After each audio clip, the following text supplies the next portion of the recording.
Hi, and welcome to Matrix Moments. This is Saloni, and in today's episode, we will be covering the journey of building Country Delight, India's leading direct to home mass premium dairy and fresh grocery brand. Joining us for this conversation are Chakradhar Gade and Nitin Kaushal, the co founders of Country Delight, as well as Avnish Bajaj, founder and managing director at Matrix Partners India, and Sanjot Malhi, director and lead for the consumer and consumer tech investments at Matrix Partners India. Sanjot will also be moderating today's episode. Country Delight currently serves 200,000 families across Delhi, Mumbai, Pune, and Bangalore with a $50 million run rate along with a 3x year on year growth rate. This episode will essentially follow a masterclass style format wherein we will go through the highlights and milestones of the journey with insights and inputs from both sides of the table, founders and investors. Tune in. Great, guys. Thank you, Chakri and Nitin, and welcome to Matrix Moments. I know we've been talking about doing this for a while, but it's taken, I think, a global pandemic for finally all of us to sit down and do it. But I'm glad and very, very excited to share the journey with everyone else as well. So let me start by saying, I started tech investing a few years ago, and not even in my wildest dreams did I think one of the companies I'd be most excited about would be a company called Bijapur Dairy. Uh, but that's exactly the case. And not in my wildest dreams did I think I'd be traveling around the villages of Haryana, Rajasthan, and Maharashtra with you guys, learning about cows and yields and everything to do with milk and dairy. But it's been a real pleasure and a privilege. Not only because it's been so much fun working with you guys, but also because I think what we're building is a truly unique company, not just in India, I think in the world, which is changing consumer habits and improving lives in many, many ways. Um, Look, so let me step back for the viewers and talk a little bit very, very quickly about why we were excited coming in as a fund to make this investment. So we'd come up with a investment thesis a couple of years ago on tech-enabled businesses, D2C consumer brands. Um, and what I thought was a fairly insightful thesis. It had all the right things. It had deep markets, high return on capital, non-linear growth, deep moats. So I think theoretically, as most theses go, it had all the right elements. But as we set out to make an investment behind that thesis, I think what we found was there were actually very, very few companies in India and also in the world that actually had all those tenets in one company. And I think that's what we found very, very unique about Country Delight, that it had most of those things that I mentioned, right from deep markets to deep moats to high margin D2C business. And actually, that's the purpose of this discussion, I think, to go into the detail of a lot of those core building blocks of why it makes it a very, very high quality business. But let me start with a more broader question, the answer to which I know is a fun one. Chakri and Nitin, why don't you tell us a little bit about how you came to start this business and how eventually you landed on this business model? So, Sanju, thanks a lot for this. Thanks, sir, for having us here and, talk about our story. It's always a delight to recount how we've gone about doing things. But,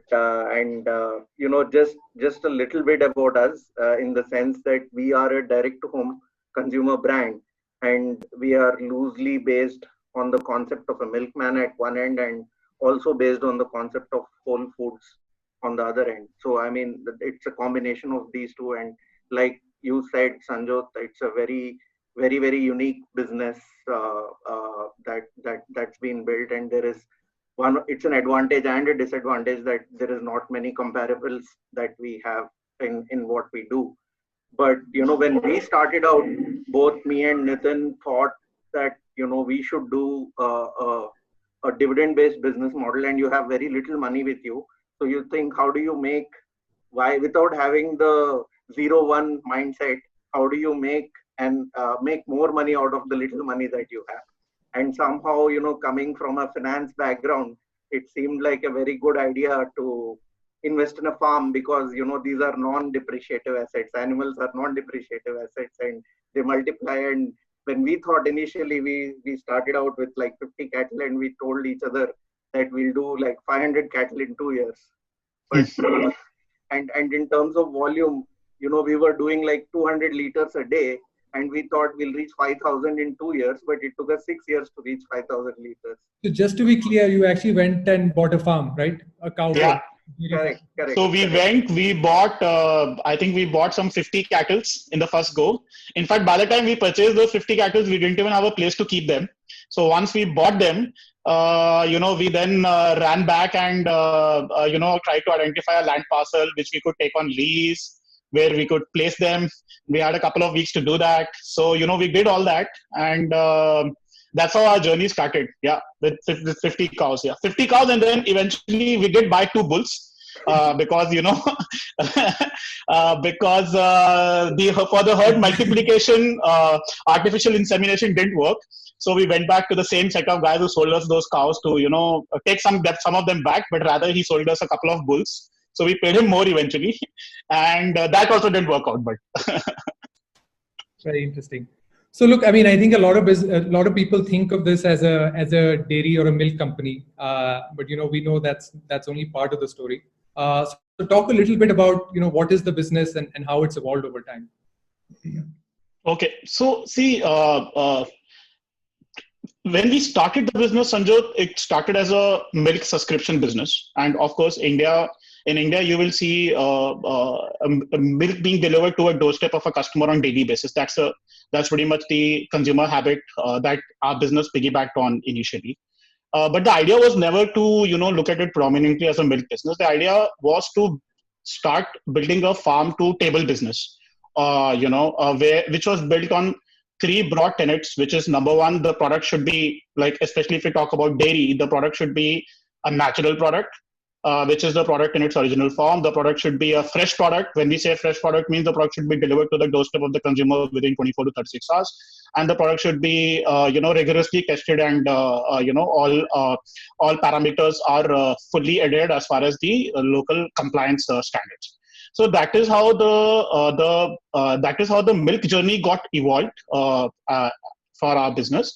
But as we have built the pipeline of delivery to the doorstep of the consumer, cold chain enabled integrated pipeline, the business is now pivoting to add more fresh produce, fresh products, where we can build on the farm to table philosophy and follow the same principles of natural, fresh, and unadulterated. So that is how the business is pivoting. So we have launched breads, we have launched free range eggs. The idea is to ensure that the product is fully developed right from the source to the final packaging, within our controls. All the raw material which is going into the products is fresh and is rigorously tested, so that the end product to the consumer is great. The product should be fully cold chain enabled, so that there is no need of a preservative to be added by the time it reaches to the doorstep of the consumer.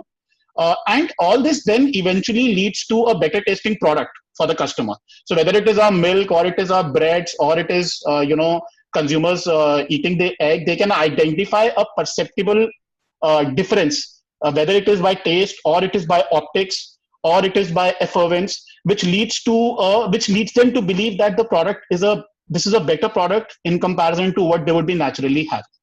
So that is how the business philosophy has been expanding. Chakri, if you want to add something to it, maybe if I miss something.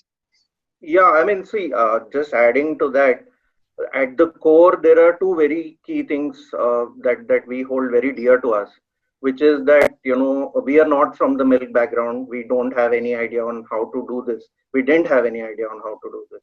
What we knew, and, when you're out of a job, you don't have salary, and you don't know what you're doing also. The only thing that you can figure out is, there is a customer trying to tell you what you should do. And that is sort of your guiding light. And that is what really helped us define what we are doing. And that's what makes this business very creative and unique, because it is not that it is one idea that came out as a flashing bulb, that made this business model. It's an evolution of thought driven by very deep understanding of customers And when you go and try to really get to the bottom of things with your customers, the two key things which we figured out is that people want better for themselves product, but they want it at an affordable price, because you don't want to be a business that caters to a 3%, 5% audience. You want a business that caters to probably 60, 70% audience.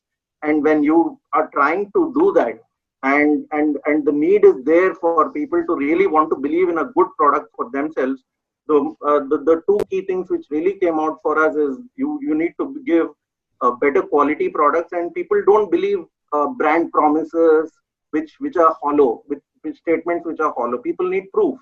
And when you say proof, it is like in milk. It took us 4-5 years to figure out that tangible taste difference is a proof of a good product for a customer, and that's a very deep consideration.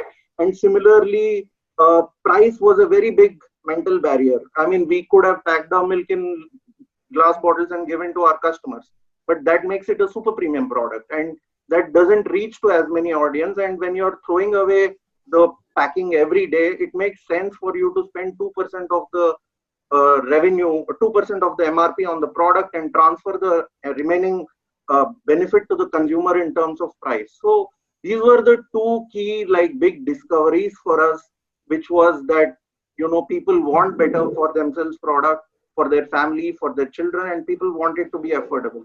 And these two things helped us define how we do what we do, and build our own distribution model and reach the customer and all these things.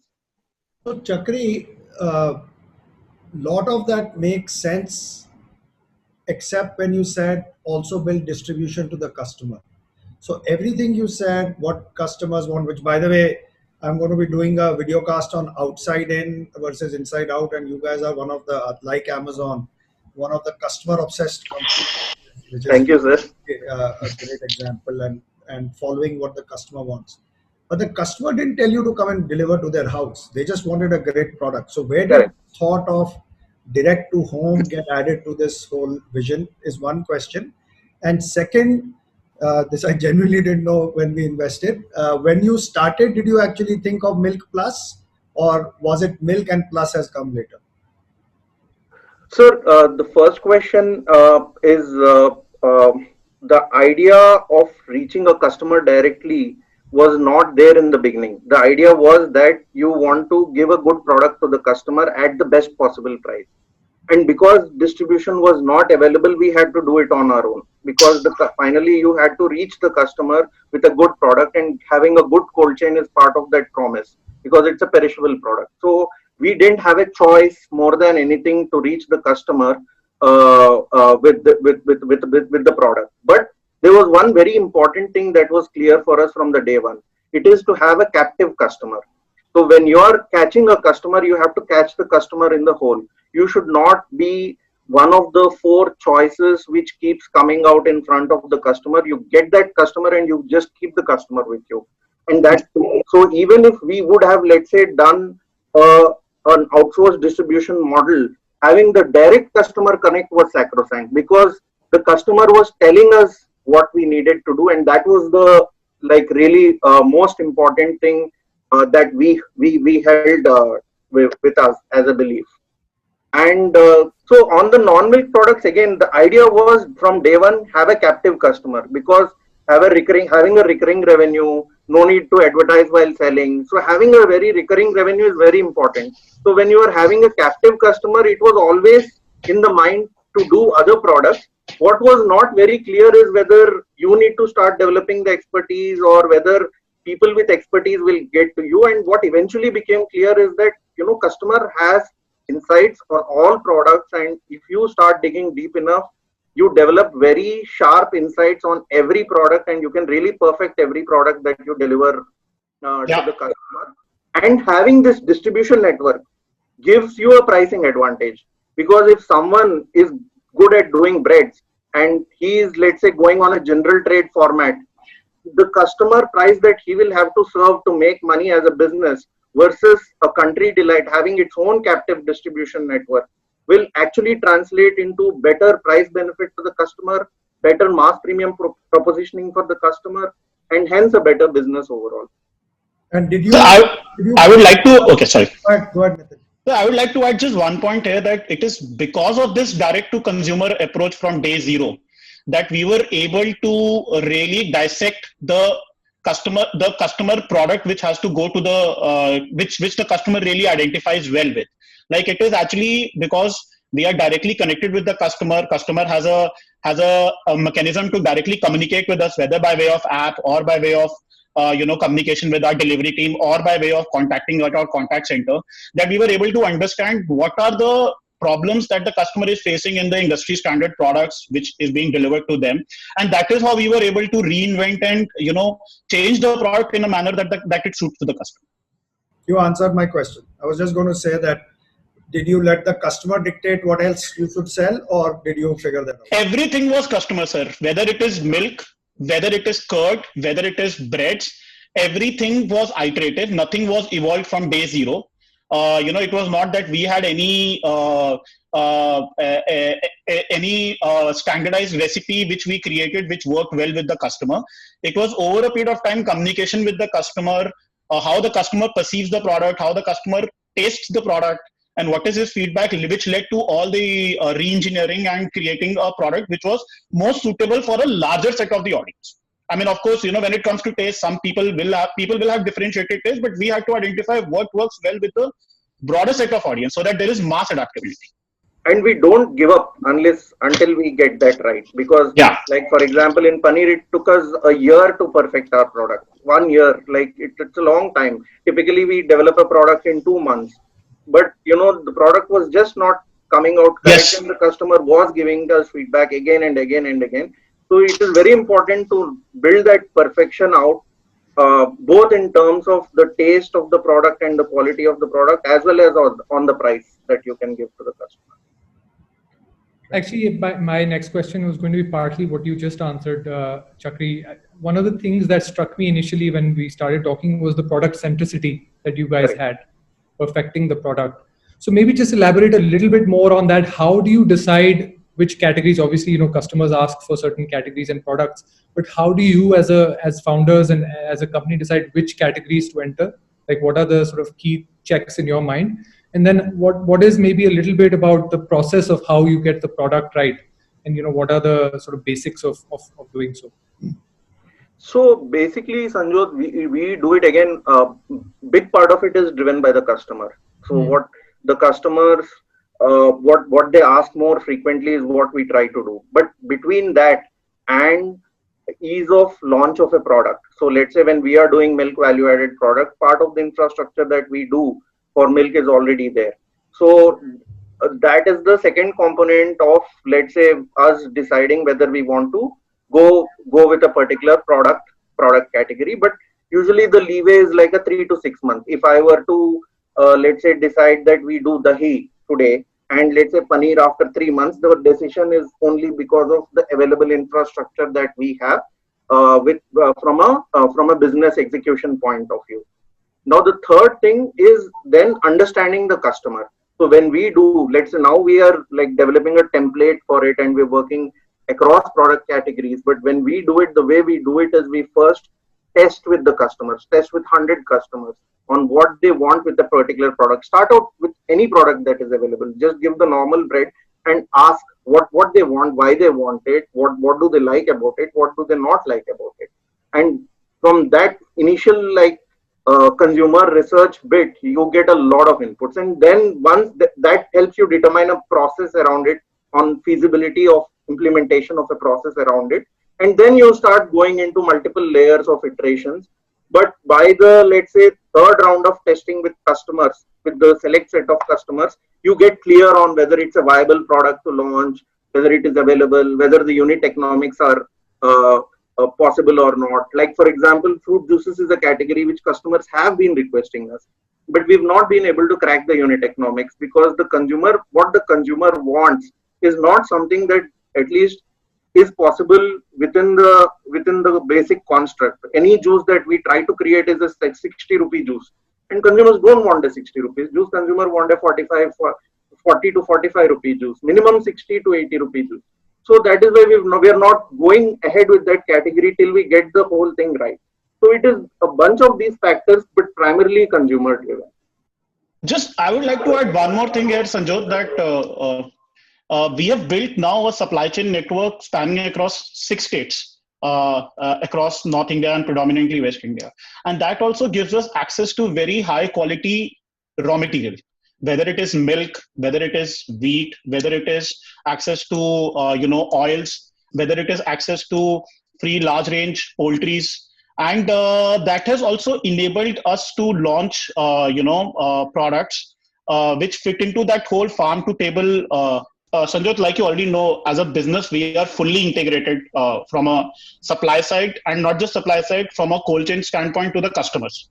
Now, we'll just speak about the supply side. So, supply side, from the beginning, the business has been built on the philosophy of working with lesser set of stakeholders, where you have more where you have access to relatively higher quantities. B, where you have access to better quality produce, which comes in 2 or 3 formats. Number one, if we just talk about milk, for example, typically we work with medium-sized to large-sized farms. You have visited few farms with us in Haryana and in Maharashtra as well. So the idea is to not engage with multiple set of stakeholders, but restricted set of stakeholders where you can work closely with them and build on the supply chain there at the source itself. So I'll just expand a little bit here. When we select any small or medium-sized farm, the idea is to select farms who have better hygiene practices, who have better cold chain practices, who have higher adoption to technology when it comes to better quality milking, and all this leads to a better product fundamentally at the source. The minute milk reaches a 4-degree cold chain, which fundamentally leads to no bacterial growth in the product, and a very high quality product in comparison to, let's say, how it works with any other industry players. B, the product is rigorously tested at the source there itself. Now, because you have built materiality at the source, and because you're working with medium-sized farms, you are able to invest into better quality testing, better quality cold chain infrastructure at restricted locations, which is giving you access to larger quantities in comparison to how a typical cooperative network will operate. Third thing which we would like to add is that over the years, we have also started working with a lot of IoT integration. So we are sitting today, we are getting all real-time updates of the temperature of the milk. We are getting all real-time updates on the bacterial growth of the product, which we are receiving, all quality parameters, all the payment parameters. So IoT also has evolved over the last 2 years, which is leading to a better quality, product, and more importantly, a more transparent product from the source. So this is now becoming more scalable. So if we are today able to identify what is the source which we are procuring right in Maharashtra, even in Kolhapur where we are having our procurement, or in Andhra, which is 1,000 kilometers away, predominantly because of access to good quality IoT systems as well. Yeah. And the one thing that I'll add from my experience with you guys is also how not just customer centric you are, but how much the farmer loves you as well. I remember, you remember this, Chakri, when I visited, I think the guy insisted that we sit down and have lassi before we left. And yeah. Upset. It was very genuine, because some of the specific things that you mentioned, the payment terms, the payment cycles, I think the help that you give to these progressive farmers on how to rear cows and work with their produce.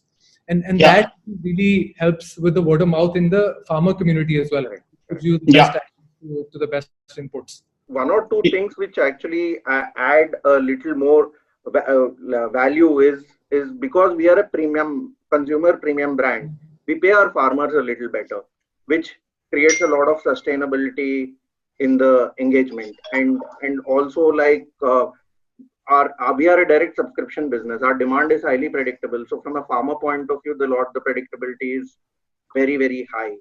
And like Nitin was saying, technology is a very big part of scaling with good quality products, because today, like the stuff we are doing, no one is even thinking about it. Like the kind of things which we are talking about, being able to monitor the entire business is sitting here, and that's the kind of stuff which is possible and with a very lean investment mechanism. It is not going to cost you that much. And that's why the ROC numbers come out the way they are. But yeah. Yeah. Actually, this is not scripted, I promise you, but it's another great segue into my next question,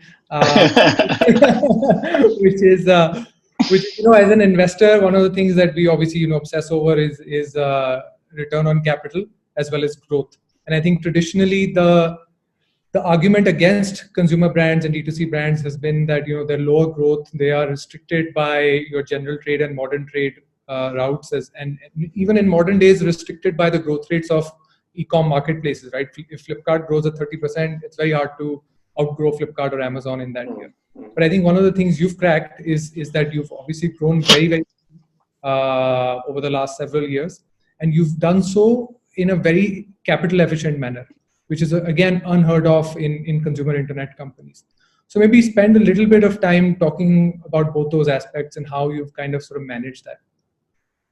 See, at the core, we are a subscription-based business, and what the subscription business offers you is a highly recurring revenue.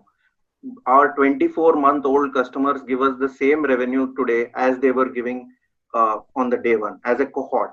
And so when you have one linearity that, if you add a bunch of customers and they give the same revenue over time, and then you're adding new customers, the growth becomes highly exponential. That is point number one of why we are able to grow at the pace we are growing. It is not that we are we are spending a lot in terms of marketing dollar or anything like that. It's just the nature and the power of the business model that we have, which is the entire subscription based pattern. And the second thing is that we always believed in creating a fundamentally sustainable business. So it is again not that we are making a lot of money from our customers. It is just that the unit economics are just right enough for us to be efficient as a business. And the third thing is we use tech a lot. Like this business wouldn't have been possible 15 years back. If there was no mobile revolution, the whole tech ecosystem is not the way it is today. Today we deliver to more than 3 million customers a month, and that's not something that was possible 15 years back. And because we use tech, we are able to monitor everything real time. We are able to save a lot of money in terms of capital investment by being nimble with technology. And because of the power of the subscription nature of our business, we are able to sort of have this 98% month-on-month retention, 100% revenue retention over time, and efficient ROC and less investment in the business. On growth, I'll just like to add, Sanjot, that even at the levels that we are operating at, we are just skimming the surface. Like even if you just talk about just for example liquid milk or dairy as a category, companies like Amul and Mother Dairy handle upwards of 40 million liters of milk daily. And what are we trying to do? We are trying to create a differentiated premium audience, a differentiated premium audience with a differentiated product, of course, out of the larger set of audience. So, and if you look at and we are operating in key metros where the consumption is very high, per capita consumption is very high, densities are fairly sustainable.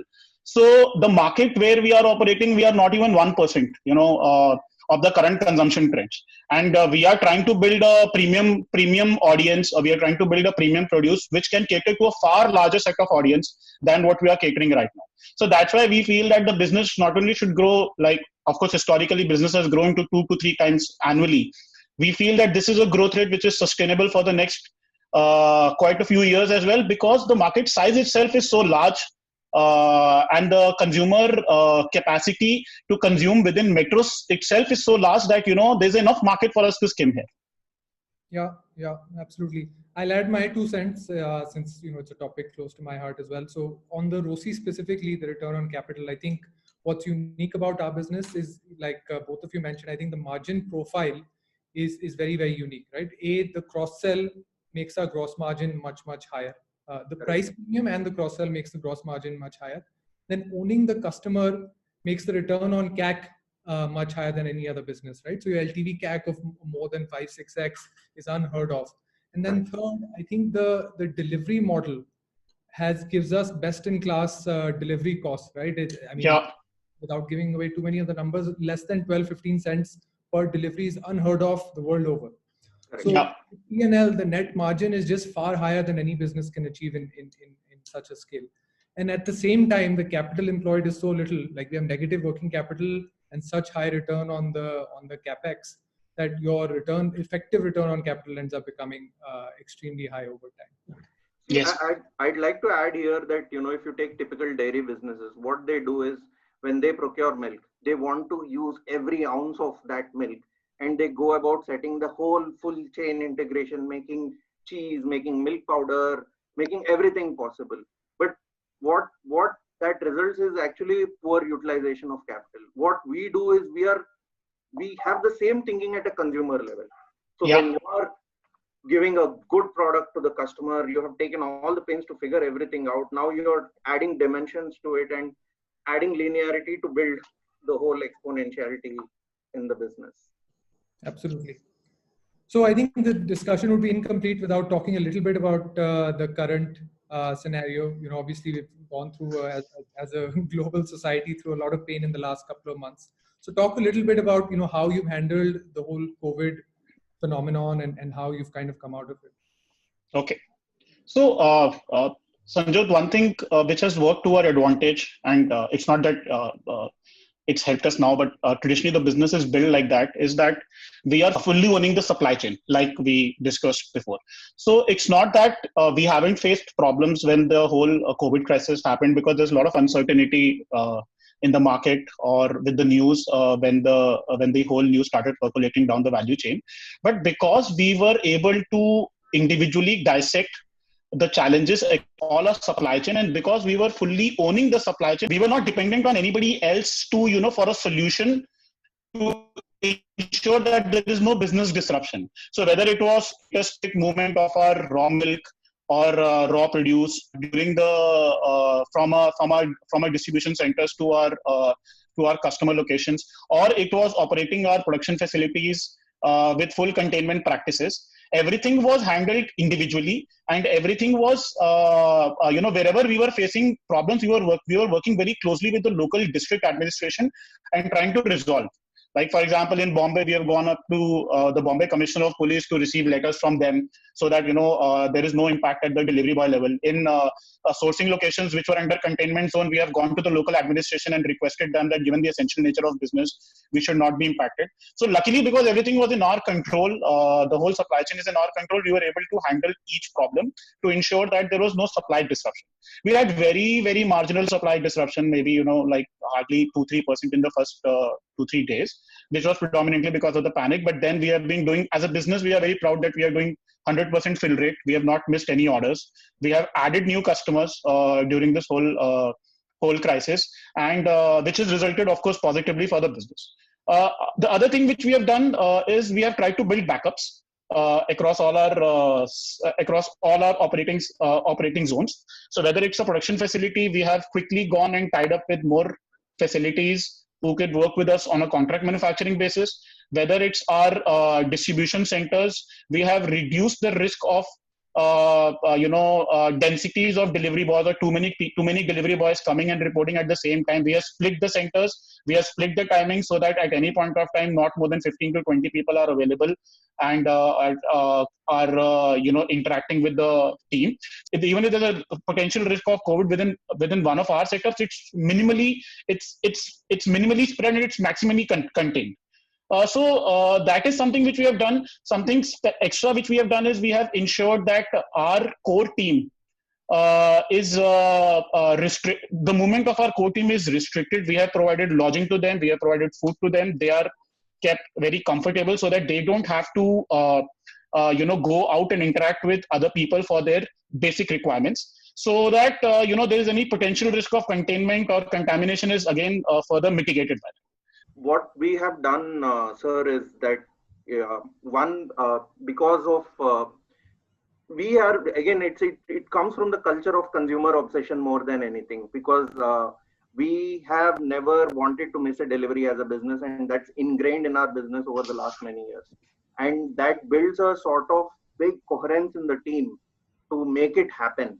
and everyone really wants to just do their job and make this happen. And it is the job of us to Yeah. sort of address their problems. And some of the problems, what most of the things which Nitin mentioned is about understanding what are the potential risks. Everyone wants to do their job, they want to serve the customer, and you have to figure out how to help them. So if it's a delivery guy getting caught at the police station, you have to address his concern, like getting him released in the next 3-4 hours, talking to him personally, gaining the confidence of that person.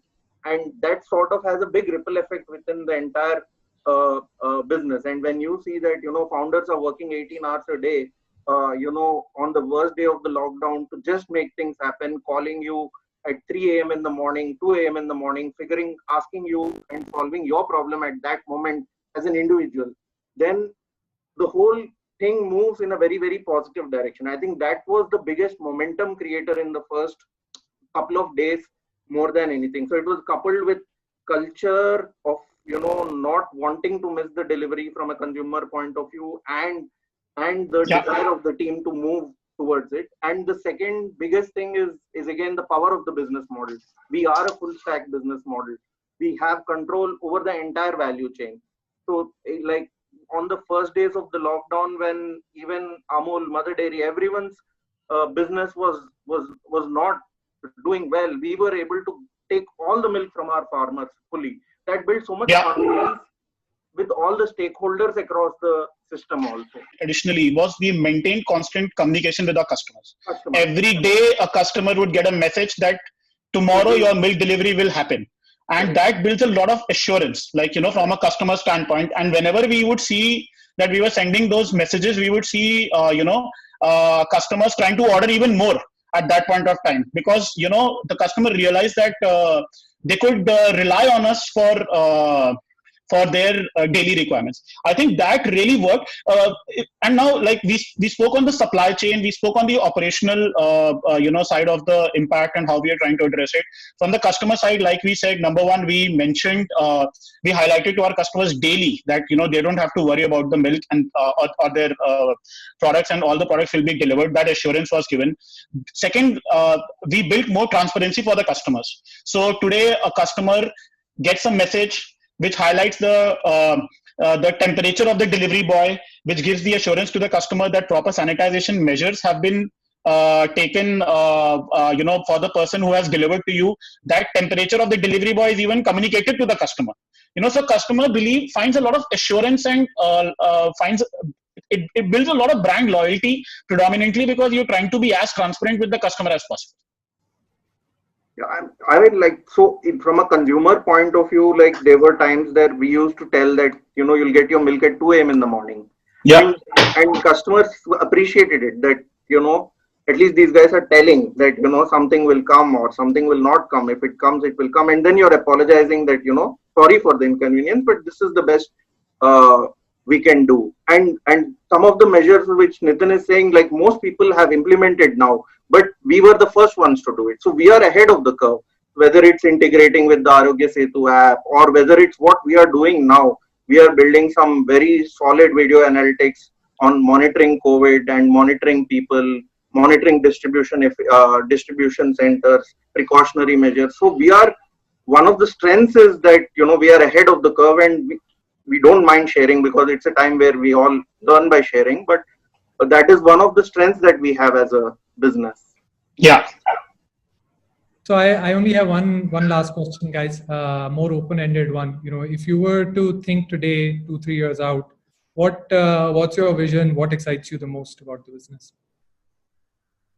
We have built this amazing. We've had the privilege of building this amazing business model, which was purely taught to us by customers and supported by partners like you guys.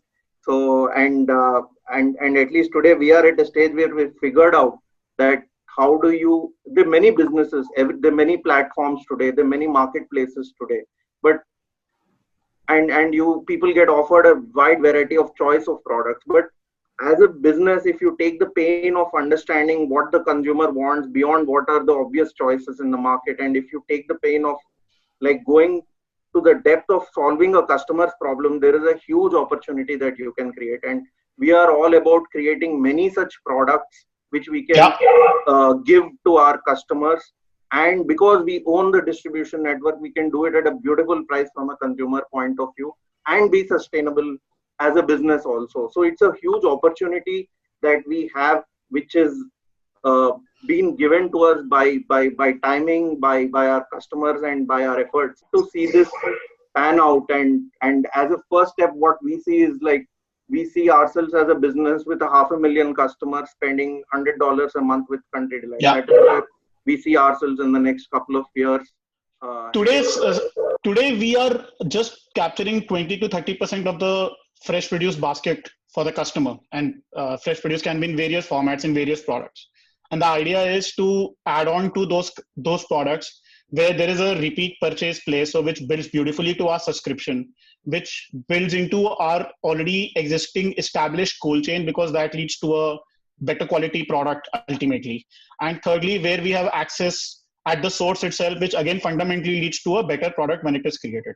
So we are like Chakradhar said, right now we are at 30% of our customer basket, and we should ideally target $100 ARPU for our customers with a high repeat purchase. We don't want to be in a laundry list of products. We want to have a restricted set of products, but those products which are high margin, which builds on to our ROCE, which builds on to better delivery efficiency. And at the same point of time, within the whole tenets of product being perceptibly different from what the customer is already having. So it's just started, Sanjot. It's a long journey, and you guys have seen it for quite some time. And there are a lot of thoughts of what new we can do, where all we can add, as long as it builds into the whole, it stays to the whole brand promise of an honest and and a great product for the customer. I mean, we will keep launching more products and add it to the basket. Excellent. Thank you again, guys. Sanjot, if I may, I have been listening and noting down some learnings. Can I summarize? I have a top 10 list. Yes, please. Yeah. Okay. So first, it's almost like a recipe to see how this was built up over a period of time. Nitin said, or Chakri said, animals are non-depreciating assets. I've never thought of them like that because they multiply. But I think for founders, it's important to see that reveals a commercial mindset even when you guys started, and kind of flows through the rest of your business. Then when you're out of these are all quotable quotes, by the way, guys, in my view. Chakri said, when you're out of a job, customer tells you what to do. I think this customer obsession and being outside in and following the customer. Then you guys spoke about, I think, Nitin, captive customer and surrounding them with a wallet share, which I think is a great learning. A lot of times I find businesses capture a customer and then they start looking for product lines for other customers. Figure out more product lines, more monetization for the same customer if you've got something going. So I thought that was amazing, but it's also the fact that the customer was dictating that. And again, I don't think I've ever heard more of a customer obsession coming out than today. Chakri, you said we don't give up until we get the product right. Amazing.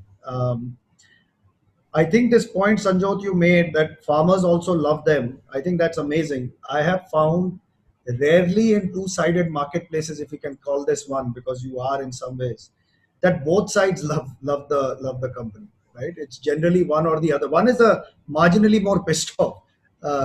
So I thought that's amazing, and that again goes to why you have such a great business.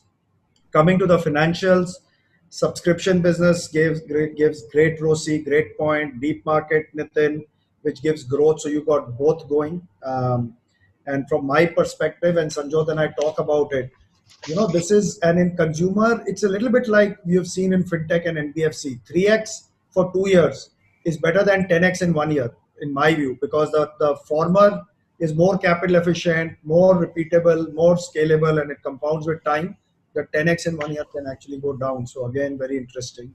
Hustle in the crisis, backup plants, changing the delivery force, so being ahead of the curve, like you said, video analytics, all the things, Nitin, you said. This is very important. You guys hustled very early and you didn't miss a single delivery. I think that's amazing. Leadership lesson: everybody wants to do the right thing. Founder's job is to enable it. Amazing leadership. The fact that if a delivery boy is stuck in a police station, you guys led by example, got them out, took care of the family, spoke to them. Awesome leadership lesson. Over communicate in a crisis, great lesson. Speaking to customers, communicating to them. 10th I didn't have, so I just said Matrix is a great investor. Matrix Sanjot is a great investor, and I'm joking, but I actually think this is a masterclass, and thank you, Sanjot, and thank you guys for doing this. Thank you, sir. Yes, sir. Thank you very much, sir. And Matrix is an awesome investor. Yeah. Yes. Sanjot, you had any closing thoughts? No, nothing. I think I just want to thank these guys. I think not just for today, but for all those lessons that you summarized, Avnish. I've seen them in real life over the last few years. So it's been a real pleasure working with you guys, and a privilege to learn from you as well. And hopefully, it continues for a long time, and we see a lot more success. So thank you. Thank you. Great. Thank you, sir. Thanks, Sanjot. Thanks, Sanjot. Bye. Thanks, sir. Thank you for tuning in. And you can find the transcribed version of this podcast on matrixpartners.in. You can also follow us on Twitter and LinkedIn for more updates.